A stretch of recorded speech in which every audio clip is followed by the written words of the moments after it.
제가 설교를 하는데 가장 힘든 설교는 절기 설교입니다. 이게 절기가 되면 이게 참 힘이 듭니다. 왜냐하면 본문이 제한돼 있고요, 주제도 같습니다. 그러니까 해마다 반복되는 이 말씀을 어떻게 전달해야 될까라고 하는 고민이 있습니다. 오늘 어린이주일이죠. 다음 주일은 어버이주일이죠. 또 그 다음 주일은 대부분의 교회는 스승의 주일을 지킵니다. 근데 저는 이제 부부 주일로 지킵니다. 네 번째 주일은 성령 강림 주일입니다. 이제 마지막 주일 먼저 성찬 예식이 있는데, 그러니까 계속 이제 절기가 있습니다. 그래서 너무 힘드니까 절기 설교를 안 하는 목회자가 훨씬 많습니다. 한 번으로 다 해결해 버립니다. 그냥 가정의 달이니까 가정주일 한번 설교하면 참 편한데, 그래도 아시죠? 목사가 해야 될 것은 무엇이냐면 하나님의 말씀을 그대로 전달하는 것입니다. 제가 평생 하는 설교는 늘 똑같습니다. 뭐죠? 5대 개혁교회 5대 강령 들어오시다 좌우에 써놨습니다. 라틴어로 써놓고 한글로도 써놨습니다. 어떤 걸 설교하는 거? 오직 성경, 오직 예수 그리스도, 오직 은혜, 오직 믿음, 오직 하나님께 영광을. 아멘. 예. 진리는 변하지 않습니다. 똑같습니다. 진리가 변한다, 그거는 가짜입니다. 진리는, 하나님의 말씀은 변하지 않지만 세상은 변합니다. 사람도 변하고요, 시대마다 정치, 경제, 사회, 문화 다 변합니다. 생각도 사상도 신념도 다 변화됩니다. 지난주 신문에 우리 모두 바라고 싶은 부잣집에서 고민하는 두 가지가 있다고 합니다. 가난한 집은 고민 안 하는데 부잣집들은 이 두 가지를 고민하는 거예요. 부모가 고민하는 것과 자녀가 고민하는 것이 다르답니다. 부잣집들의 고민은 무엇이냐? 부모는 이 많은 돈을 놔두고 일찍 죽을까 봐 고민합니다. 근데 자녀들은요, 이 많은 돈을 줬는데 부모가 빨리 안 죽어서 고민합니다. 이게 참 아이러니하지 않습니까? 그럼에도 불구하고 부모된 우리들은 우리 삶의 전부가 누구예요? 자녀입니다. 우리 삶의 전부는 자녀예요. 우리 삶의 모든 끝날의 희망도 자녀일 수밖에 없습니다. 그 자녀를 향한 우리의 마음은 어떤 마음이어야 돼요? 끝까지 참아주고 이해하고 기다리고 끝까지 사랑해 주는 것입니다. 그 외에 다른 것은 없습니다. 사실 지난 한 주간 저희 집사람은 매우 힘든 시간을 보내었습니다. 이번 주는 더 힘들 거예요. 2달 전쯤에 저희 장모님이 다리에 힘이 없고 눈도 침침하고 이렇게 왼쪽으로 자꾸 쏠리는 것 같은 기분이 들었는데, 그냥 대수롭지 생각하다가 이거 안 되겠다 싶어서 이야기를 했습니다. 그래서 한 달 정도 됐습니다. 근데 뭐 연세가 많으시니까 또 고혈압에 고지혈도 계시고 노안으로 다 나이 들면, 우리도 마찬가지지만 계절이 바뀌면 에너지가 3배가 필요하기 때문에 계절 바뀔 때 많이 돌아가시거든요. 그러니까 계절이 바뀌어서 에너지가 필요하니까 그러신가 보다라고 생각했습니다. 근데 계속 말씀을 하셔서 두 아들은 장사로 바쁘지, 하나 있는 딸은 멀리 있어서 자주 못 가지. 안 되겠다 싶어 지난 월요일 날 검진했습니다. 그래서 저희 집사람이 아무래도 머리를 찍어봐야 될 것 같다고 해서 머리를 찍었습니다. 그 다음 날 이상 소견이 있다고 당장 오라고 해서 갔더니 뇌종양입니다. 뇌종양이 되어서 왼쪽 이제 좌측 측두엽에 이제 암이 생긴 것 같다라고 해서 정밀 검사해 보자 해서 다시 정밀 검사했는데 정중앙에도 더 큰 암이 이미 번졌습니다. 저는 이번에 처음 알았습니다. 암 중에 제일 힘든 암이 췌장암이라고 늘 생각했는데 췌장암이 아니더라고요. 췌장암은 아무것도 아니고 이 뇌종양 가운데 최고 힘든 암이 뭐냐면 교모세포종입니다. 근데 저희 장모님이 걸린 암이 교모세포종입니다. 생존율 2%입니다. 나이가 많으셔서 존엄사도 생각해 보았습니다. 그런데 문제는 뭐냐면 이 뇌에 있는 종양이 중앙에 있기 때문에 이게 사지가 마비되고 말도 못하고 언어장애하고 인지장애까지 언제 올지 모르는 겁니다. 그러니까 그냥 천천히 진행되면 어차피 시한부로 판단 받았으니까 그냥 이렇게 하겠다고 했는데 이게 순식간에 사제마비되고 이러면 뭐 식문일관 살아야 되는데 이거는 마땅치 않다 생각했는데 그 병원에서는 자기네 의술로는 왼쪽만 수술할 수 있고 중앙은 못 건듭니다. 건드리면 큰일 납니다. 해서 수술 안 된다고 했습니다. 이런 상황이 되니까 우리 장모님이 자기들은 뭐라고 얘기하냐면 여보 은하 잘 보호해주고 지켜달라고 우리 딸 너무 힘들었다고 이렇게 말씀하시는데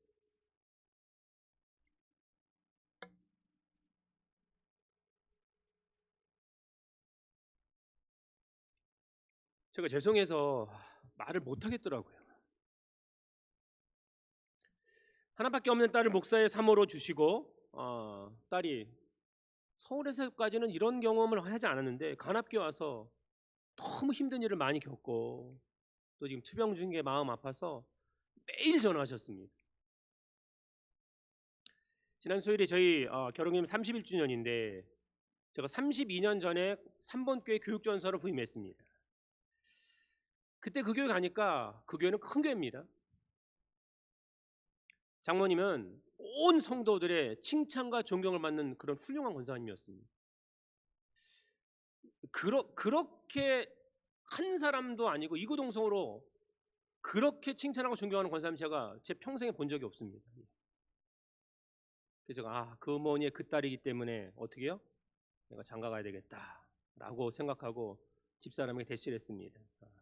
근데 저희 집사람은 안 된다, 싫다, 사모는 싫다. 그런데 결혼했어요, 안 했어요? 했습니다. 예. 저희 집이 가난해서 결혼할 비용도 전셋집도 모두 마련해 주셨습니다. 그리고 지금까지 도와주고 있습니다. 사회딸이 교회를 청소하고 가꾸고 건물 수리하고 건축으로 인해서 짐을 져가는 모습에 마음 아파하시면서 본교회보다 딸이 섬기는 우리 교회를 위해서 더 많이 헌금해 주셨고 헌물도 해주셨고 또 심지어 교회 차량까지 사주셨습니다. 늘 가면 목사와 우리 딸 같은 사모는 없다. 그러면서 칭찬과 존경은 없고 오히려 교회 속상한 일을 당할 때마다 도대체 그 사람들은 왜 그러니 빨리 부흥해서 늘 헌당하라고 기도해 주셨던 장모님. 시험 판정과 내 중앙은 수술이 불가능하다고 말해서 저는 뭐 교모세 표정이 처음 알았습니다. 그런 뭐 뇌종양 뭐 이런 거는 정말 많이 알았지만 이거는 수술이 안 되는 겁니다. 근데 당장 손을 놓을 수가 없잖아요. 그래서 교모세 표정을 이렇게 찾아보니까 인터넷으로 찾아보니까 뭐 최고의 권위자원 중에 한 명이 분당 차병원에 있더라고요. 조경규 교수가. 그래서 누구를 뭐 통화하고 아는 것도 아니고 그냥 무작정 전화를 했더니 지난주 화요일 날 판정 받았는데 목요일 날 2시 반에 한 자리가 비었다는 거예요. 그래서 불인학기 이 병원에서 다 진료 기록 주고 차트 주고 해서 그 병원 차병원 가겠다라고 해서 달려갔습니다. 진단을 하고 다 이제 보았는데 중앙은 5.8cm로 이미 상당히 많이 퍼져 있고 가로는 더 길고 왼쪽 3.8cm입니다. 근데 조경 교수가 당장 수술하자 그러더라고요. 예. 그래서 이번 주 수요일 오후 입원하고 금요일 수술합니다. 수술 시간은 얼마가 걸리는지 모르는데 하루도 할 수 있답니다. 근데 이게 완치는 아닙니다. 완치는 아니고 그냥 팔다리 움직이고 생명을 건강하게 연장할 수 있는 그런 수술이지만 그러나 누구도 모릅니다. 어떤 후유증이 올지 생명이 어떻게 될지 누구만 알아요? 하나님만 아십니다. 전 근데 그렇게 생각했어요. 야, 10일 만에 제가 누구를 아는 것도 아니고 이렇게 수술할 수 있게 된 것도 하나님이 인도하셨다라고 하는 거. 예. 오늘 우리가 이 땅을 살면서 중요한 삶의 모습, 우리의 생명과 우리의 모든 것은 누구만 알아요? 하나님만 아십니다. 하나님만 아셔. 예. 제가 그런 생각을 했어요. 저는 뭐 물론 후회는 없습니다.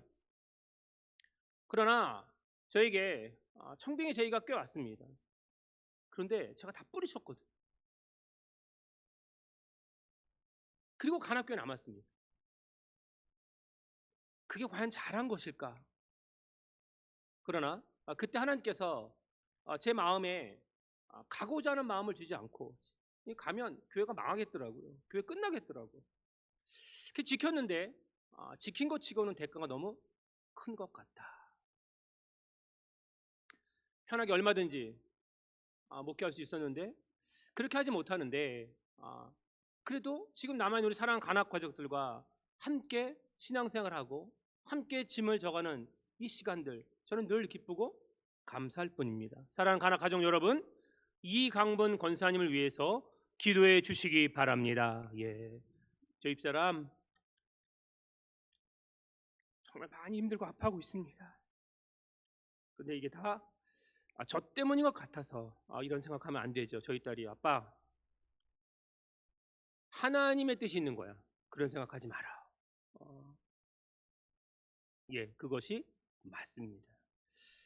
오늘 말씀 우리에게 생각하게 하는 것이 무엇이냐면 사람들, 여기 사람들은 남자를 얘기합니다. 아버지가 자기 아기들, 이 아기들은 젖먹이거든요. 이 아이를 누구에게 오게 했느냐? 오늘 성경이 이렇게 하면 주제절이죠. 자, 누구면 18장 15절 시작. 사람들이 예수께서 만져주심을 바라고 자기 어린 아기를 데리고 오매 제자들이 보고 꾸짖거늘. 아멘. 여기 어린 아기라고 하는 이 단어는 헬라어로 젖먹입니다. 못 움직여요. 걷지도 못해. 그냥 젖먹이에요. 근데 그 젖먹이를 누구에게 데리고 와서 만져주시면 원했어요? 예수님께. 아이가 원했을까요? 부모가 원했을까요? 부모가 원했습니다. 아이를 믿음으로 양육하는 것은 누구일까요? 아이예요? 부모예요? 부모입니다. 아이들이 교회 오고 싶어 할까요? 안 오고 싶어 할까요? 이번에 설문조사를 했습니다. 실제 조사를 했는데 중고등부 그리고 주일학교에 다니는 아이들, 교회 다니는 아이들에게 교회 가고 싶니 안 가고 싶니? 라고 물었습니다. 교회 안 다니는 애들이 아니라 교회 다니는 애들이. 근데 뭐라고 대답 나온 줄 아세요? 50.6% 가기 싫다. 교회 가기 싫어요. 왜 가기 싫으냐? 1등이 뭔지 아세요? 예배와 설교가 재미없어서. 애들은 뭐가 중요해요? 재미가 중요해요. 인생을 재미로 사나요? 직장을 재미로 다녀요? 결혼 생활을 재미로 하나요? 신앙 생활을 재미로 하나요? 누가 가르친 거예요? 세상이 가르치는 거예요. 아이들이 갈등이 생긴다는 거예요. 교회에서 배운 이 성경 말씀과 세상이 말하는 것하고는 다르다는 거예요. 그럼 너희는 교회에서 배운 하나님의 말씀을 따를래? 아니면 세상이 말하는 것을 따를래? 교회가 말하는 것을 하나님 말씀을 따르겠다 17.1%. 저는 정말 충격받았습니다. 하나님 말씀을 따르기 싫다는 거예요. 어디에 영향을 많이 받아요? 세상과 학교의 가르침. 그러니 그 아이들에게 천국이 있을까요? 천국이 보일까요? 지옥이 있을까요? 예수님이 계실까요? 천지창조를 믿을까요? 다 뭐 없어요? 재미없거든. 오늘 우리가 신앙생활 할 때 가장 큰 문제는 무엇이냐면 이런 것이죠. 아이를 젖먹이를 데리고 간 것은 부모입니다. 아이들의 신앙을 지키는 것은 누구예요? 우리예요, 우리. 애한테 뭐라 그러면 안 돼요. 우리가 정말 우리 아이들의 신앙을 지키기 위해서 해야 될 것이 있는데 그것이 무엇이냐? 아시잖아요. 이 터치라고 하는 것이 우리의 삶을 일으킨다고요. 그냥 말로만이 아니라 예수님 만져주지 말라고 자기 아버지들이 아이를 데리고 왔습니다. 근데 문제는 뭐냐면 이 어린 젖먹이를 데리고 아버지가 예수님의 만져주심 축복을 받기 위해서 왔는데 누가 막았어요? 제자들이 막았어요. 교회에 오는 것을 누가 막아요? 안 믿는 사람들이 막아요? 교회 안에 있는 사람들이 막아요? 교회 안에 있는 사람들이 막아요. 그래서 교회는요 절대 뭐 하면 안 돼요? 분쟁하면 안 돼요. 그리고 우리가 사는 동안 이번에 제가 다시 느꼈지만 모든 질병의 첫 번째 요인이 뭔지 아세요? 스트레스입니다. 스트레스.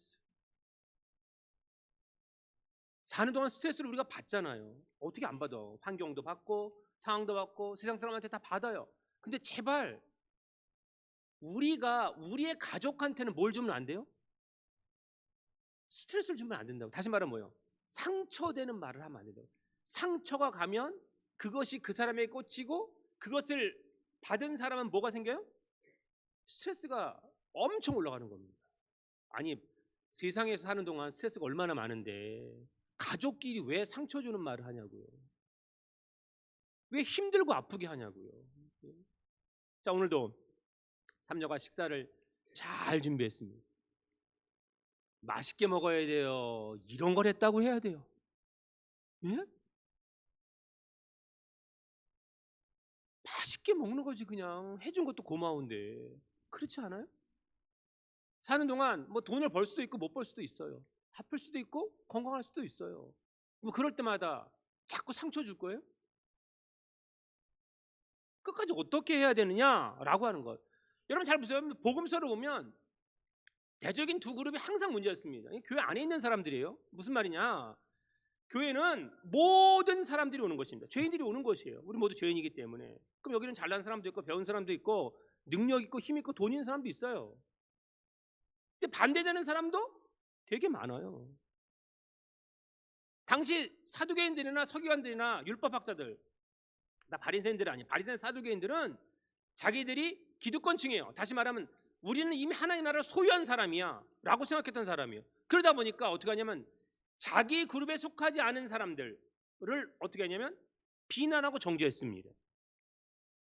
그러니까 너희는 절대 못 가 천국에. 왜? 하나님의 말씀대로 살지 않거든요. 그러니까 그들은 늘 당당해. 또 그들에게 너희는 못 가라고 계속 주입식 교육을 받았어요. 그러니까 어떻게 해요? 낙인 찍혔지. 그 생각들이 계속 내게 들어오는 거지요. 그런 과부들, 또 세리와 장녀들, 경건하지 못한 자들, 사회적 약자들, 장애를 가진 사람들 다 천국에 못 간다 그랬거든요.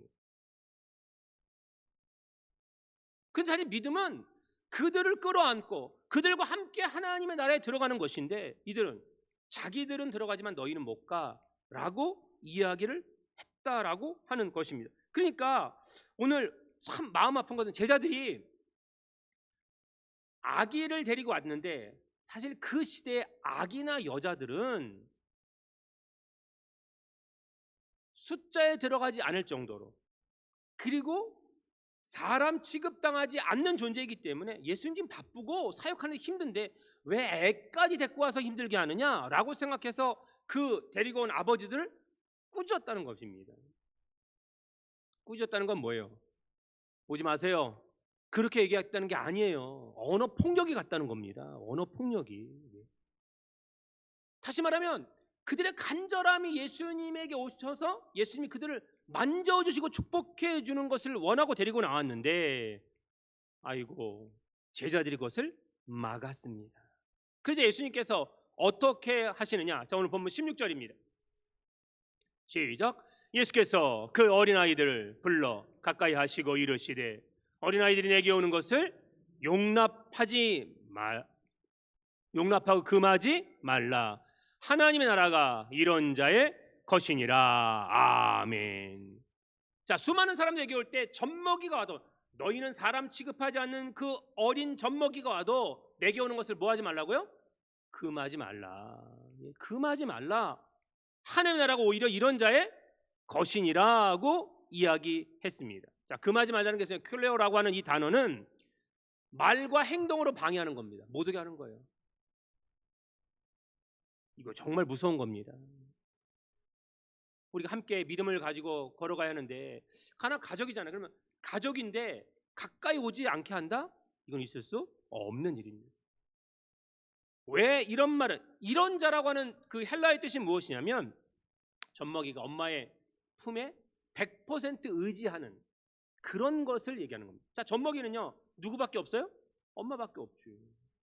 그래서 엄마의 심장 소리를 알고 있다잖아요. 그래서 엄마의 품 안에 있어요. 어떻게요? 평안함을 느낀다잖아요. 평안함을 느낀다고요. 그러니까 100% 엄마인지 아닌지 알아요, 몰라요? 안다고요. 그리고 이 어린 아기에게 있어서 중요한 것은 무엇이냐면 엄마는 나를 뭐로 인정해줘요? 인격체와 사람으로 인정해주는 거예요. 이번에 양주에서 20대 남자애가 자기 아이를 핸드폰으로 때려 죽였잖아요. 그래서 계속 방송 나왔잖아요. 망상 뻗쳤지 양주시. 근데 부인은 또 30대더라고요.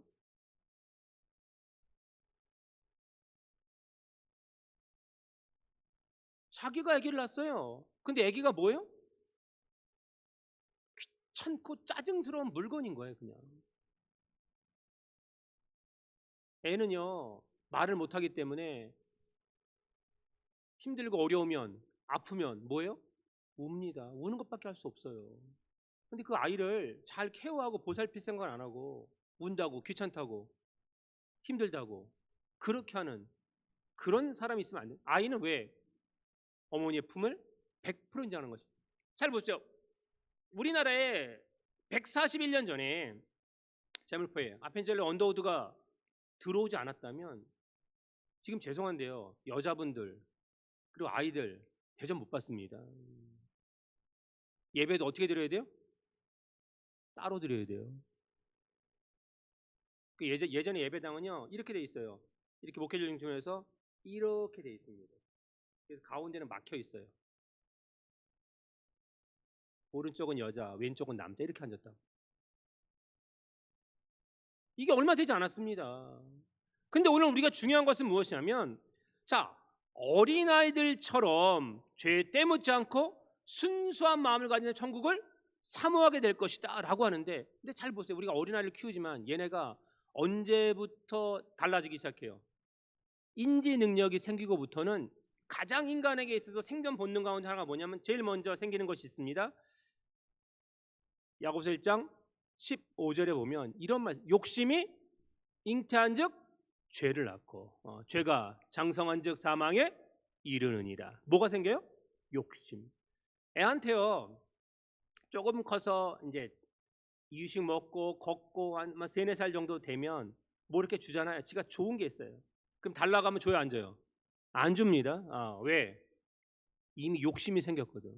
인간은 욕심이 생길 수밖에 없는 존재. 그래서 죄인인 거예요. 근데 이 욕심이 점점 자라면서 뭐가 돼요? 죄가 돼요. 죄가 점점 자라면서 어떻게 돼요? 사망을 낳아요. 흉악한 사건들 보세요. 젖먹이들이 했어요? 요즘은 10대에도 무섭습니다. 10대 애들도. 예? 오늘 어른들의 범죄는 말할 것도 없지 않습니까? 그러니까 오늘 우리가 이 땅에 사는 동안 하나님의 나라에 들어갈 수 있는 2가지 조건을 예수님이 말씀하셨습니다. 그것이 누가복음 18장 17절입니다. 오늘 본문입니다. 시작. 내가 진실로 너희에게 이르노니 누구든지 하나님의 나라를 어린아이와 같이 받아들이지 않는 자는 결단코 거기 들어가지 못하리라 하시니라. 아멘. 2가지가 뭐예요? 자, 어린아이는 무조건 들어가요? 아니에요. 어린아이와 같이 받아들이지 않는 자. 그러니까 다시 첫 번째요, 어린아이와 같아야 된다라고 하는 거죠. 그러니까 애면 무조건 무혈입성하느냐? 그렇지 않습니다. 유대인들이요 13세 성인식을 합니다. 우리나라 지금 만 20세에서 18세로 낮아졌죠. 네. 근데 13세가 되면 성인식을 하는 이유는 무엇이냐면 그들의 말하는 바르미츠바라고 하는 아주 성대한 것을 동네에서 아이들을 모아놓고 엄청 크게 합니다. 바르는 뭐예요? 아들이라는 뜻이고 미츠바라고 하는 뜻은 계약 율법이라고 하는 뜻입니다. 그러니까 이제는 얘가 13살이 됐어요. 만 13살이 됐으니까 13살 전에는 율법을 지킬 필요가 없어요. 근데 13살이 됐습니다. 이제부터 죽을 때까지 뭘 지켜야 돼요? 율법을 지켜야 되는 거예요. 근데 우리가 율법 아는 것처럼, 자, 모세오경 축조했지 않습니까? 율법이 뭐예요? 하라. 이렇게 하라는 게 248개고 이렇게 하면 안 돼, 하지 말라는 게 365개예요. 근데 이걸 인간이 다 지킬 수 있느냐? 성경은 뭐라 그러냐? 갈라디아 3장 10절에 11절 시작. 무릇 율법 행위에 속한 자들은 저주 아래에 있나니 기록된 바 누구든지 율법책에 기록된 대로 모든 일을 항상 행하지 아니하는 자는 저주 아래에 있는 자라 하였음이라. 또 하나님 앞에서 아무도 율법으로 말미암아 의롭게 되지 못할 것이 분명하니 이는 의인은 믿음으로 살리라 하였습니다. 아멘. 율법을 지켜서 하나님 앞에 의로울 사람이 있어요, 없어요? 없다는, 다시 말하면 뭐예요? 그 613개의 조문을 절대로 못 지킨다는 거예요. 생각해 보세요. 하루 종일 살아가면서 오늘은 잘해야지, 오늘은 빵긋빵긋 웃고 많은 사람들에게 인사도 하고 참 좋은 말만 해야지 하다가도 그 사람 얼굴 보면 이 하고 뭐가 나오잖아요, 막 속에서. 그게 인간이에요. 그게. 부부싸움 왜 하는 거예요? 나도 모르지 왜 하는지. 아무것도 아닌 것 같고 싸우는 거 아니에요? 교회 분쟁이 왜 나죠? 잘못된 자들 때문에 나는 거예요. 그거는 계획하고 이미 목적했기 때문에 나오는 거예요. 여러분 잘 보시죠. 오늘 우리가 받아들여지지 않는다라고 할 때 이 말은 그냥 하나님의 말씀을 그냥 받는 거예요. 받아야 된다라고 하는 것입니다. 거기에 무슨 의미가 있는 것은 아닙니다. 우리 인생의 여정에서 신앙생활 하는데요, 이제 점점 자라나서 독립적인 신앙생활 할 수 있는 것까지 자라야 되는 거예요. 예수 그리스도의 믿음에 장성한 분량에 이르러야 되는데 사람들은요, 누군가를 자꾸 의존해. 누군가가 도와줘야 되고 누군가가 이끌어야 되고. 그러면 아니라는 거예요. 믿음의 독립이 반드시 필요한 거예요. 그래서 어떤 환경, 어떤 사람한테 흔들리지 않고 내 믿음 내가 지키는 거예요. 오직 내가 십자가를 바르고 예수님이 걸어가신 그 길을 걸어가서 천국 가는 겁니다. 흔들림이 없어야 되는 거예요. 근데 문제는 뭐냐면 이렇게 흔들림이 없는 사람들이 가장 큰 또 문제라는 거예요. 무슨 문제요? 자기가 법이거든. 그래서 하나님의 말씀에서도 독립하려고 그래요. 하나님 말씀 필요 없는 거죠. 내가 곧 법이 된다. 이게 되게 위험천만하다라고 하는 것입니다. 어린아이와 같이 받아들여져야 된다는 것은 뭐예요? 받아들여지지 않는다는 것은 무엇이냐면 믿음은 하나님의 말씀을 그냥 받는 거예요. 뭐 이게 이유가 있고 조건이 있고 상황이 있고 그런 거 아닙니다. 그냥 받아들이는 거예요. 자, 하나님의 말씀을 받아들여야죠. 예수 그리스도를 받아들이는 거죠. 성령 하나님 받아들이죠. 주의 몸된 교회를 받아들이고 지키고 섬기고자 하는 것. 그러니까 오늘 우리가 하나님의 자녀가 되는 것은 어떤 것이에요? 영접하는 자, 곧 그 이름을 믿는 자들에게 무슨 권세를 주셨다고? 하나님의 자녀가 되는 권세를 주셨다라고 말씀하고 있습니다. 그러니 우리가 믿음을 받아들이지 않으면 이 교회 나와서 아무리 예배를 드려도 믿음 안 자라는 사람 있잖아요. 그리고 이 설교 시간 한 2, 30분 되는데 맨날 줘라. 어쩌다 주는 것도 아니고. 믿음 안 자랍니다. 사탄이 마음에 씨앗 뿌린 거예요. 시온창대 찬양을 들으면서 은혜가 돼서 막 눈물이 나고 막 감격을 하고 막 이래야 되는데 아무런 반응이 없다? 이거 믿음이 지금 받아들여지지 않는 거라고요. 사랑하는 여러분, 어린아이는요 엄마의 품을 떠나지 않습니다. 절대로 안 떠나요. 근데 언제 떠나요? 크면 떠나요. 크면 엄마가 싫어. 어디가 좋아요? 세상이 좋아요. 이제 떠나보세요. 저는 늘 생각하지만 믿음 언제까지 지켜야 된다고요? 부르시는 날까지. 상황이 변하고 우리의 삶이 어떤 순간에도 믿음은 변하면 안 돼요. 사람도 변하면 안 됩니다. 항상 누가 뭐래도 남이 보던 말던 한결같아야 되지 않겠습니까? 그런 모습으로 교회를 섬겨야 되지 않아요? 우리 금요일마다 청소를 하는데 제가 그랬어요. 이제 나이들이 많으시니까 제가 이제 지난주에 그랬거든요. 이러지 말고 우리 2주에 한 번씩 하자고. 힘드시지 않냐고. 그랬더니 제일 힘들고 아파하는 우리 최명자 집사님 뭐라고 그러냐면, 아니 목사님, 하나님의 성전을 청소할 수 있다는 게 영광이다. 매주 하죠? 예. 예수님은 변하지 않아요. 예수님이 안 변해요. 어제나 오늘이나 어떻게 해요? 영원토록 동일하시니라. 히브리 13장 8절이잖아요. 그러나 우리가 이제 어린이주일을 맞이하면서 두 가지 하지 말라 그러더라고요. 요새 이호선 교수 떴잖아요. 이호선 사모가 떴는데 이호선 사모가 이런 말을 하더라고요. 참 공감적이었어요. 저도 저희 아이들에게 이 말을 했는데 이 말하면 안 되겠더라고. 자, 자녀를 장성하고 컸습니다. 그러면 자녀들에게 무슨 말을 하면 안 되냐면, 첫 번째, 이게 상대방을 억누르는 것이라네. 그게 뭐냐? 야, 내 나이가 몇인 줄 알아? 자녀 앞에. 예. 이게 뭐냐면 자녀 앞에 이 이야기를 하는 순간 사회적인 건 말할 것도 없고 자녀는 뭘 닫아요? 이 권위에 짓눌려서 마음을 닫는데요.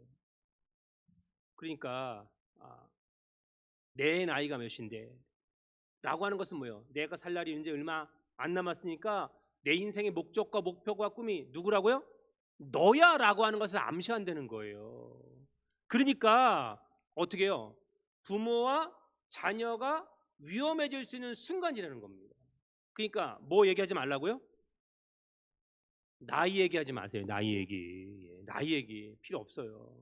그리고 정서적으로 독립해야 된다는 거예요. 부모든 자식이든 독립해야 되는데 자식에게 하지 말아야 될 말, 전 이게 너무 충격적이었어요. 그게 뭐냐? 너는 나의 유일한 기쁨이야. 이 말하면 안 된다는 거예요. 이게 감동적인 말처럼 표현되는 것 같지만 심리학적으로 보면요, 자식에게 뭐라고 얘기해요? 네가 내 인생 늙어 죽을 때까지 책임져야 돼, 이런 말이라는 거예요. 두 가지 말 하지 마세요. 내 나이가 몇인데 너는 나의 유일한 기쁨이야. 둘 다 하지 마세요. 저도 안 할 거예요 이제. 예. 우리는 그저 뭐 해줘야 돼요? 끝까지 지지해 주는 거예요. 끝까지 칭찬해 주는 거예요. 죽는 순간이 되었어도 딸을 기억하는 우리 장모님처럼 우리가 어떻게 해요? 끝까지 사랑해 주는 거예요.